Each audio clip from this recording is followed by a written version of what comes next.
রাশিয়ার থেকে তেল কেনা বন্ধ করতে এবার ইইউকে ধমক ডোনাল্ড ট্রাম্পের। তেল কিনে রাশিয়াকে অর্থনৈতিকভাবে সাহায্য করা হচ্ছে যুদ্ধে, দাবি করেছেন ডোনাল্ড ট্রাম্প। ইতিমধ্যেই ভারতের উপর প্রায় 50% শুল্ক চাপানো হয়েছে। আপনারা জানেন 25% প্রথমেই শুল্ক চাপানো হয়েছিল এবং তার পরবর্তীতে রাশিয়ার সঙ্গে বাণিজ্য করা মূলত রাশিয়ার থেকে তেল কেনার কারণেই আরও 25% অর্থাৎ মোট 50% শুল্ক চাপানো হয়েছে ভারতের উপর। ডোনাল্ড ট্রাম্প সেই ঘোষণাই করেছিলেন। আর এবার রাশিয়া থেকে তেল কেনা বন্ধ করতে ইইউকে ধমক দিলেন ডোনাল্ড ট্রাম্প। তেল কিনে রাশিয়াকে অর্থনৈতিকভাবে সাহায্য করা হচ্ছে যুদ্ধে, এমনই দাবি করেছেন মার্কিন প্রেসিডেন্ট ডোনাল্ড ট্রাম্প। তেল কিনে রাশিয়াকে অর্থনৈতিকভাবে সাহায্য করা হচ্ছে যুদ্ধে বলে দাবি ট্রাম্পের। NATO has to get together, Europe has to get together and do it. Look, Europe they're my friends, but they're buying oil from Russia. So we can't be expected to be the only ones that are, full bore. But Europe is buying oil from Russia. I don't want them to buy oil.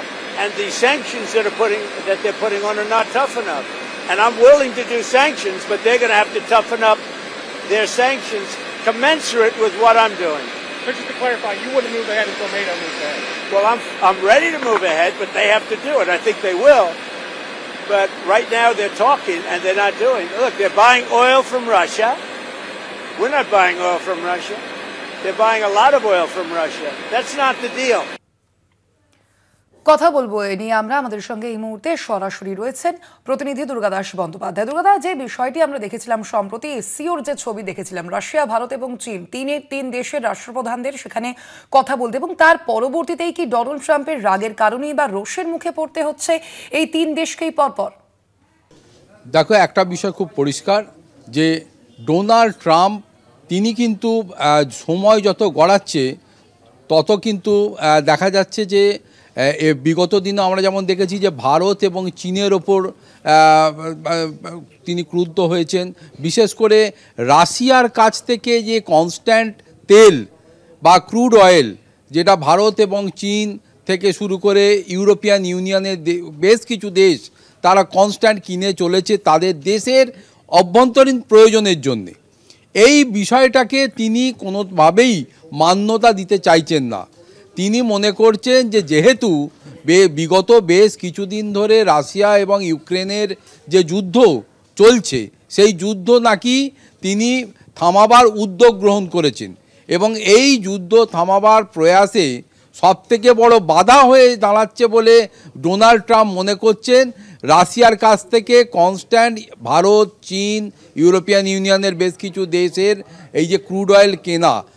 তিনি মনে করেন যে এই তেল যদি ভারত থেকে শুরু করে, চীন থেকে শুরু করে ইউরোপিয়ান ইউনিয়নের দেশগুলো কনস্ট্যান্ট রাশিয়ার কাছ থেকে কিনতে থাকে, তাহলে অর্থনৈতিকভাবে রাশিয়াকে বলশালী করে তুলছে তারা। এর ফলে রাশিয়া যেহেতু অর্থনৈতিকভাবে বলশালী হয়ে উঠছে, তাই কোনোভাবেই ইউক্রেনের বিরুদ্ধে যুদ্ধ থেকে সে সরছে না। তাকে ইকোনমিক্যালি উইক করে দেওয়ার লক্ষ্যে যে চিন্তাভাবনা করেছেন ডোনাল্ড ট্রাম্প, সেটা ফলপ্রসূ হচ্ছে না। এর পরেই চীনকেও তিনি কিছুদিন আগে হুমকি দিয়েছিলেন যে বড়সড় একটা স্যাংশন চাপাবেন, এবং চীন তার পরিপ্রেক্ষিতে বলেছে যে তারা চায় রাশিয়া ইউক্রেনের যুদ্ধ থেমে যাক। কিন্তু মার্কিন প্রেসিডেন্ট যেভাবে স্যাংশন চাপিয়ে পুরো বিষয়টাকে জটিল করে তুলছে, তার ফলেই কিন্তু শান্তি প্রক্রিয়া বিঘ্নিত হচ্ছে। অন্যদিকে যেটা আজকে উঠে এসছে যে ডোনাল্ড ট্রাম্প বলেছেন যে ইউরোপিয়ান ইউনিয়নের দেশগুলো আমাদের বন্ধু দেশ, তাদের সঙ্গে আমার সম্পর্ক ভালো, কিন্তু বারবার তাদেরকে আমি বলেছি যে রাশিয়ার কাছ থেকে তারা যেন কোনোভাবেই ক্রুড অয়েল বা তেল তারা না কেনে, কিন্তু তারা সেটা শুনছে না।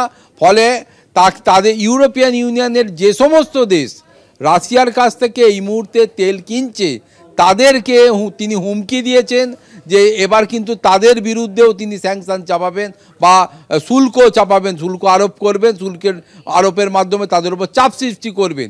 যদিও ইউরোপিয়ান ইউনিয়নের যে দেশগুলো এখনও পর্যন্ত রাশিয়ার কাছ থেকে তেল কেনে, তারা এখনও পর্যন্ত নিজের দেশের মানুষের ব্যবহারিক স্বার্থে তারা কিন্তু পিছিয়ে যেতে রাজি নয়। ফলে সব মিলিয়ে সময় যত গড়াচ্ছে আর মার্কিন প্রেসিডেন্ট ডোনাল্ড ট্রাম্প রাশিয়ার কাছ থেকে তেল কেনা বন্ধ করার জন্যে যা যা পদক্ষেপ নিচ্ছেন, আখেরে বৈশ্বিক রাজনীতিতে এটা কিন্তু জটিলতার জট আরও পাকিয়ে উঠছে, আরও জটিলতা বাড়ছে বলে মনে করছে ওয়াকিবহাল মহল। ধন্যবাদ তোমায়। আমরা কথা বলছিলাম, আমাদের সঙ্গে সরাসরি ছিলেন প্রতিনিধি দুর্গাদাস বন্দ্যোপাধ্যায়।